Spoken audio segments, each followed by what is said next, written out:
ahead and get started really quick. Joby, please. I do just want to say a few housekeeping things really quick. I do want to try to keep it to about an hour. We've gone over a little lately, so I will try really hard to do that. But so just keep that in mind. If anybody's new, an extra big welcome. Thank you for joining us. If you could message me your email address, that would be awesome. I just wanted to let you know that we are recording. I like to record because we have a YouTube channel that has 1 subscriber, which is me. I would love to have more, so please subscribe if you can. But I think this is really valuable information, and I want to be able to give it to other families. So I would like to send you a permission form. So I will be doing that. Oh, and like I said, please subscribe to our YouTube. And then now we can start with you guys with your introductions and talking a little bit about your role in education. No, fantastic. Well, first off, thank you again for having me. I guess it's 2 months straight, so we will keep it to an hour, this time. But I first off just appreciate everything that Jessica, you've done, and Mr. Goldrich, just facilitating this and just the conversations and being a resource for families, across the area. So thank you all for taking the time and the commitment and doing the organization to make that happen. So that does not go without being noticed. Well, we're here today just to talk about it. I know Jessica and I had talked and she reached out and said just in the education and with school starting, and I'm just going to say with school starting. I'm not going to say with school maybe starting or not starting, since you are recording. As far as LPS is concerned, excuse me, and I know OPS, school will be starting. Officially, we have a plan as a district, but also I know there's other things outside of just getting into the classroom that are very, very important for our families and for our scholars, our scholars of color, and just for, just things that you may want to ask. And so I will answer as much as I can. I'm not as in depth on all the aspects of the plan, so to speak, but I really would hope I can help you maybe just with addressing some of those other components, whether it's those social emotional components, how to advocate for, your child. One of the questions I know is talked about racial issues and how those are going to, are handled not only now in school, but also how they've been handled. And so, what kind of access, awareness, advocacy that you can look for. And I don't think it's just Lincoln Public Schools. I think it's more universal things that I will say from my personal experience, from my personal professional experience, and kind of go from there. I am been in Lincoln Public Schools for 12 years. My mom was a 40-year educator, was born in Compton, California, and was all across the country, even taught overseas in military schools.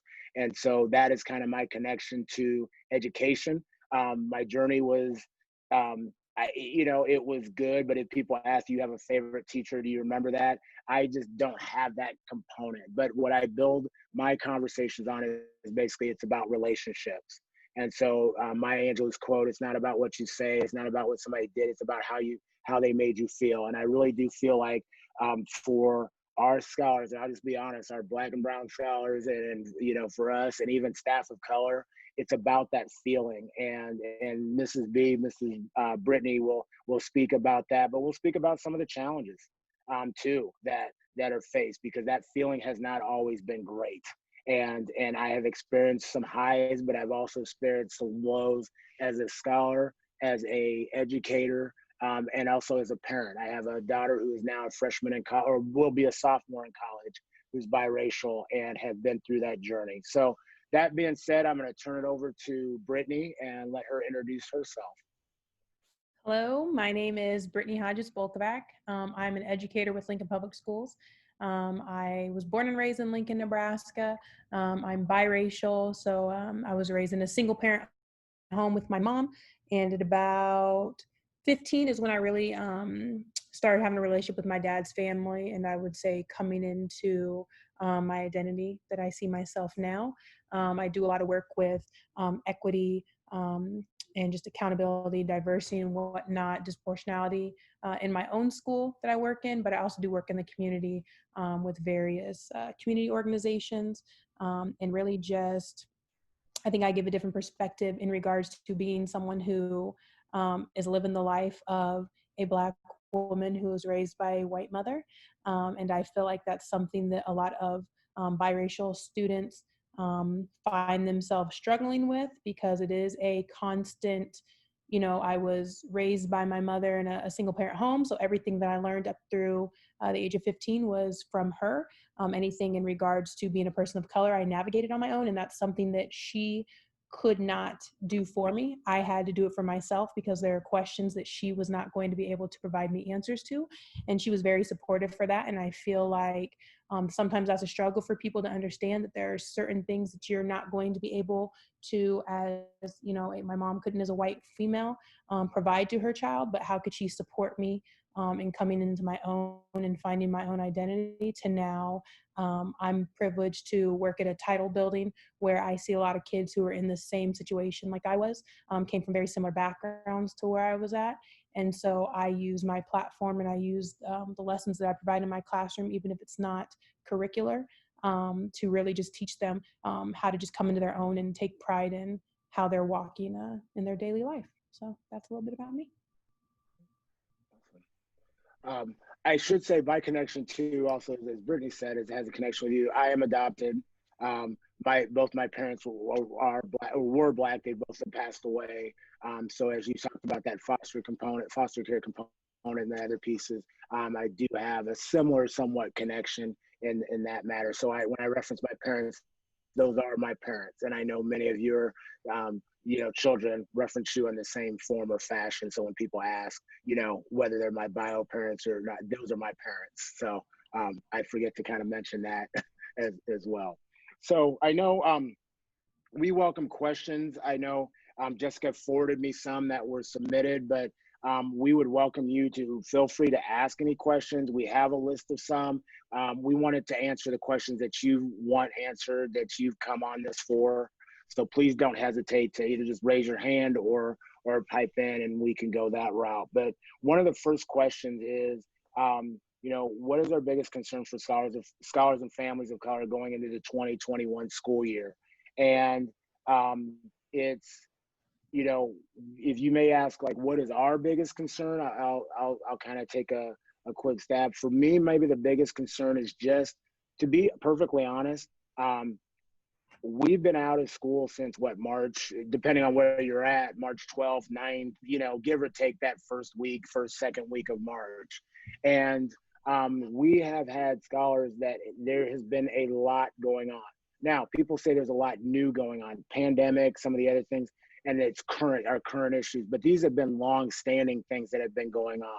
But it has not been, staff has not been in their face. They have not seen the scholar daily and had that conversation and dialogue.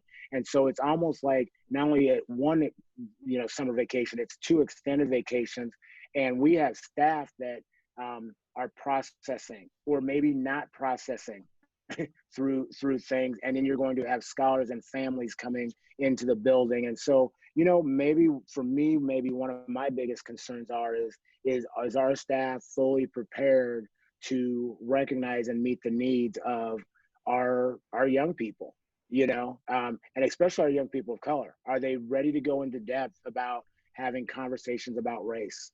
Are they going to be authentic about the challenges? Are they going to, be comfortable being uncomfortable, but also recognizing that they have to, their promise was to invest in each and every scholar.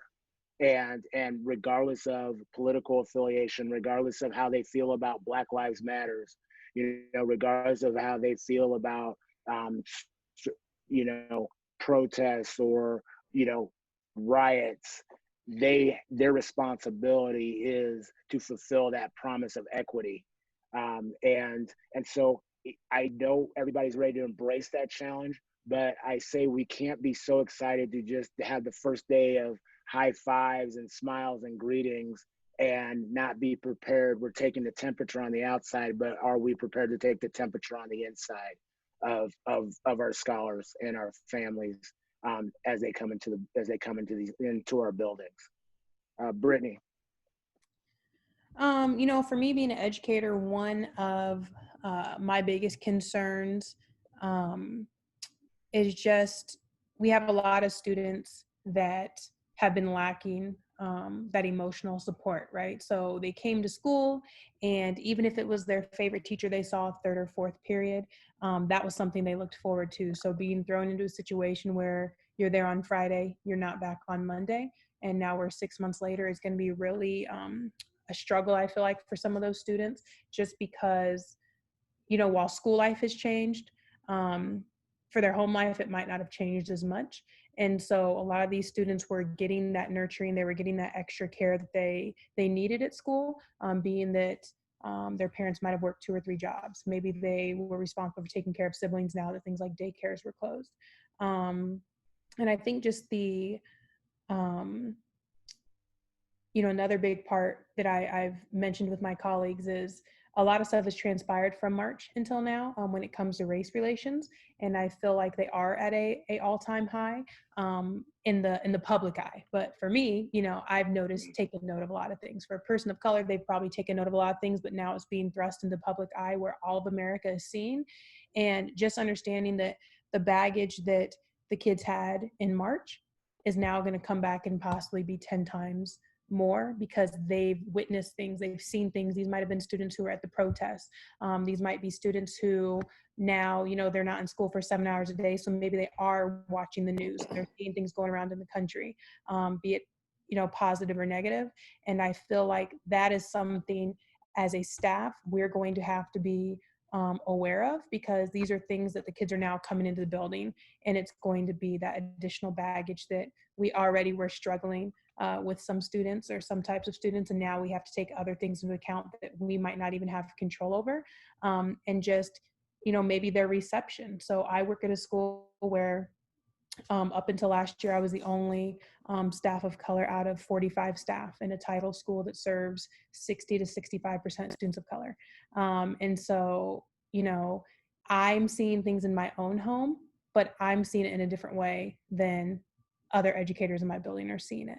And so just finding the common ground where they're comfortable having the conversation, and knowing if a parent of color comes in, or a student of color comes in, and just not assuming that they're angry just to be the angry kid from last year, right? Something might have taken place, and really just taking the time to re-navigate knowing that student is something that I feel is going to be a challenge, because to be honest, a lot of my coworkers, I'm one of the only Black people that they know.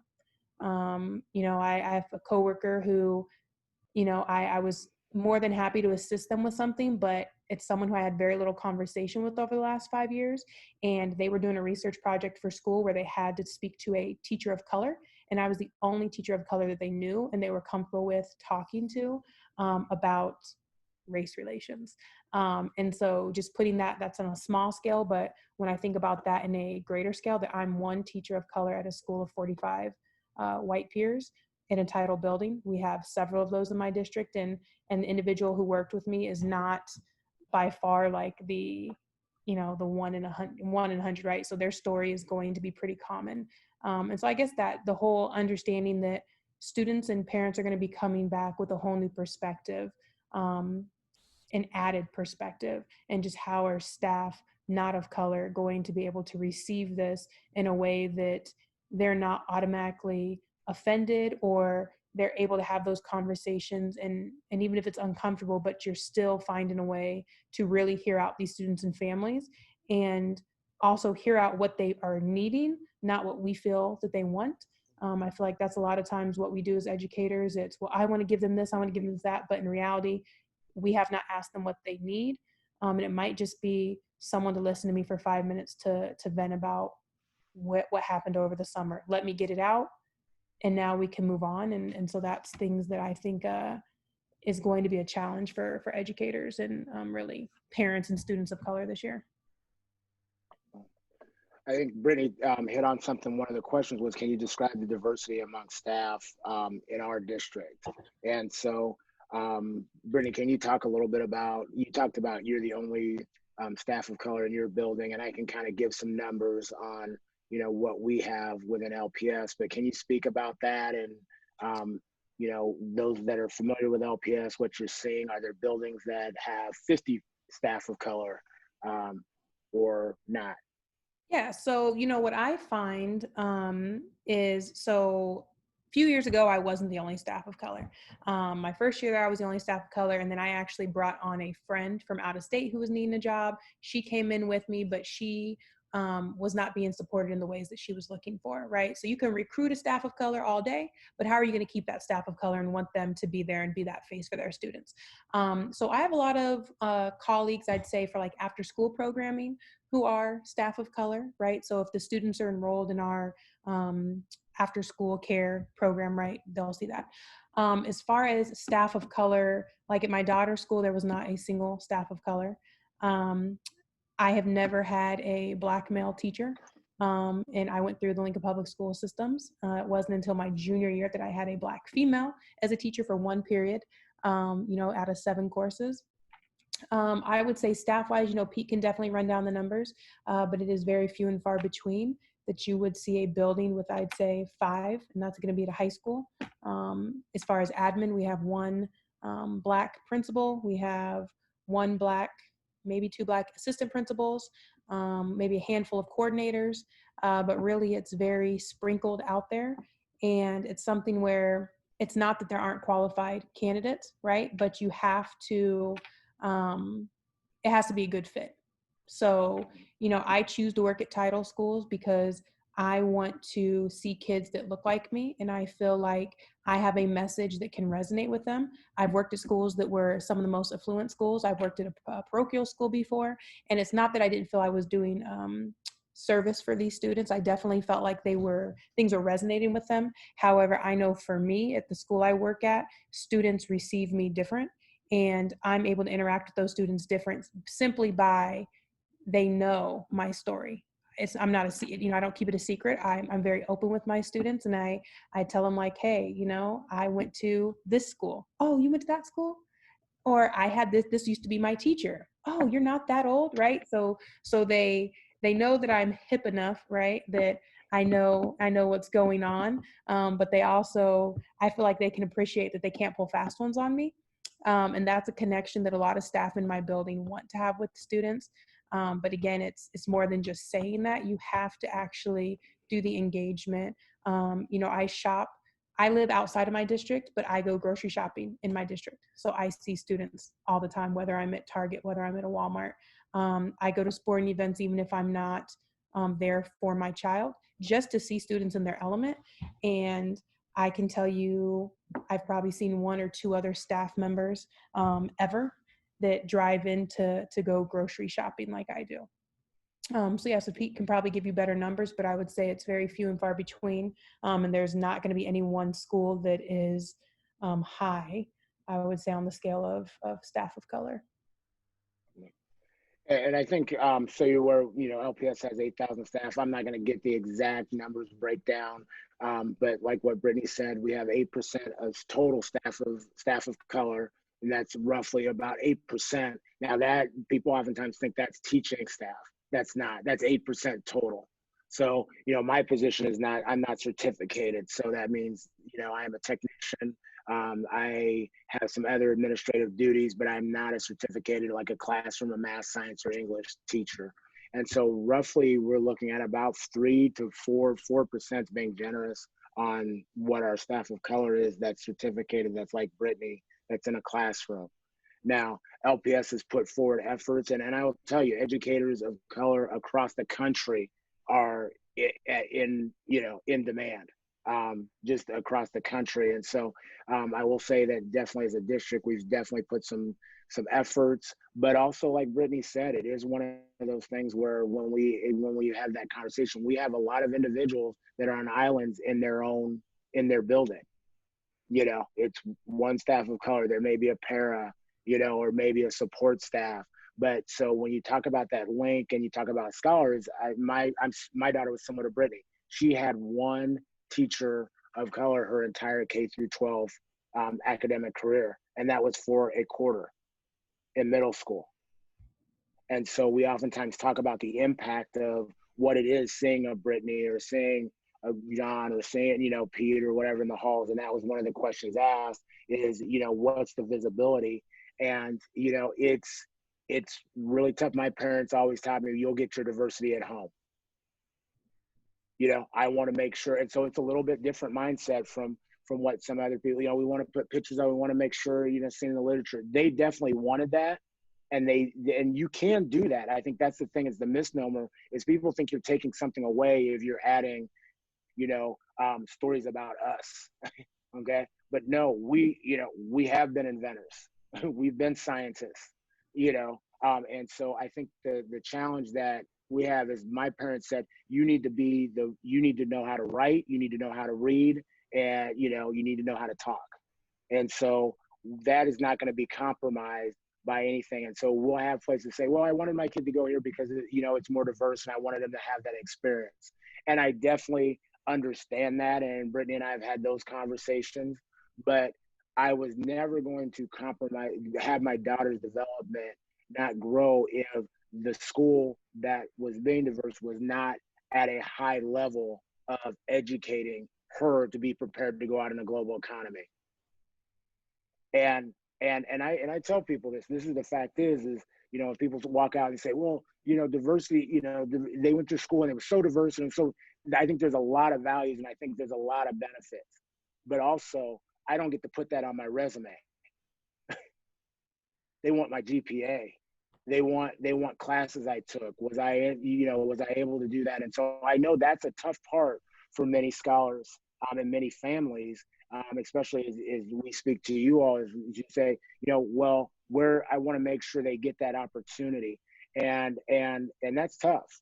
So I just put that out there because we're not going to be a 50-50 district from a staff standpoint. And Brittany's right. Recruiting can probably be the easy part. In all honesty, retention, a lot of districts have not been very good at that.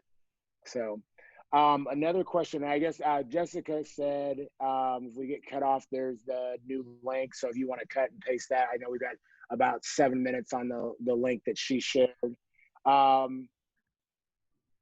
One of the things, what should parents be doing to advocate for their scholars? What should parents be doing to advocate for their children?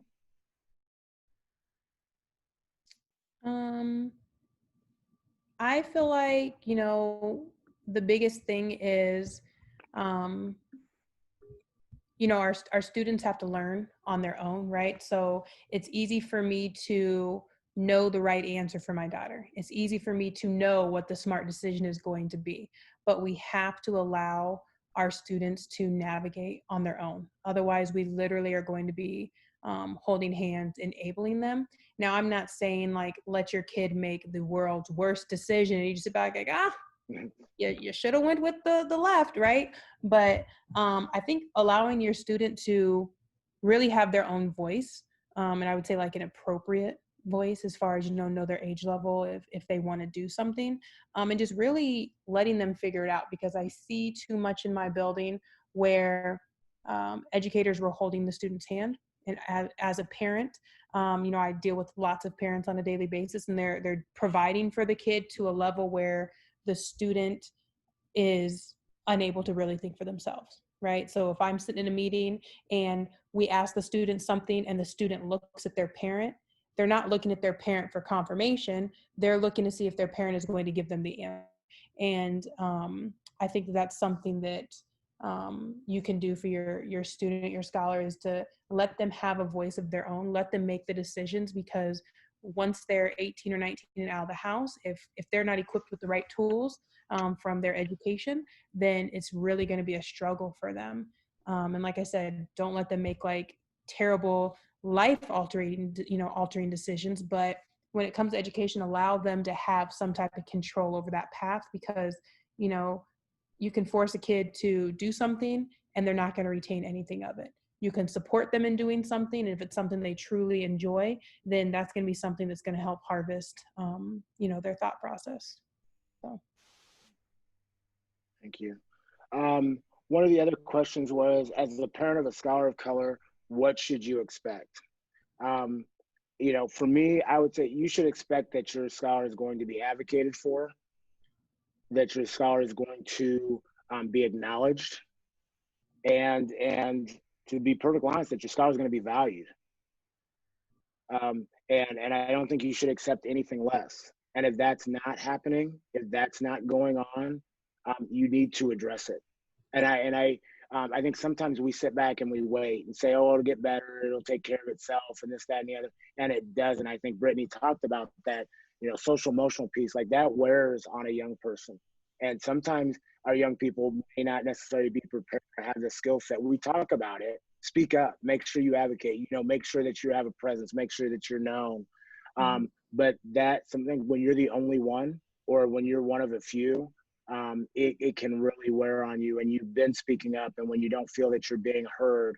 And so it was a tightrope for me, because I was the type of person, and Brittany knows me, that, I always say it's your journey. I would say it was my daughter's journey. And there were definitely probably times I should have, as a parent, I say, do as I say, not as I do. And she talked about hand holding. I didn't want to hand hold, but there's a difference between advocating and ensuring that your son or your daughter is valued and acknowledged. And then there's a difference between that and enabling.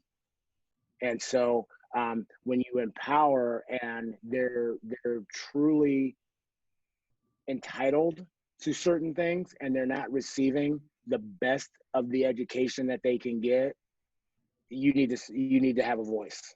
Mm-hmm. And I say that as by being present. I showed up to every parent-teacher conference. We did everyone, okay? And they're like, oh, she's doing fine. She's fantastic, wonderful student. I don't know why you guys come. Don't ever worry about it. Fine. No, I want to hear. And I was very succinct, and I was very blunt. If she's doing anything, we need to know, okay? Because we don't want any surprises. But they knew that me being there as a parent, that I was going to advocate, that I was going to be present, and that I was going to demand that she was valued. Mm-hmm. But also the expectations we had for her. And so I think those are the things for me. And I know we've got less than a minute, so I know we'll probably, Jessica, you want to say how to make that shift? Or? Yeah, I sent you guys a link to the new chats. Did everybody see on chat? I sent you a link to the new one. Do you see that? And then you should be able to just click onto that. And Cagney, if you have an issue, just Facebook me. Normally it just goes over, but I don't know. I guess we ran out of our free passes. Okay. All right. Well, I'll go ahead and just paste and go, and we'll see you there. Okay. Sounds good.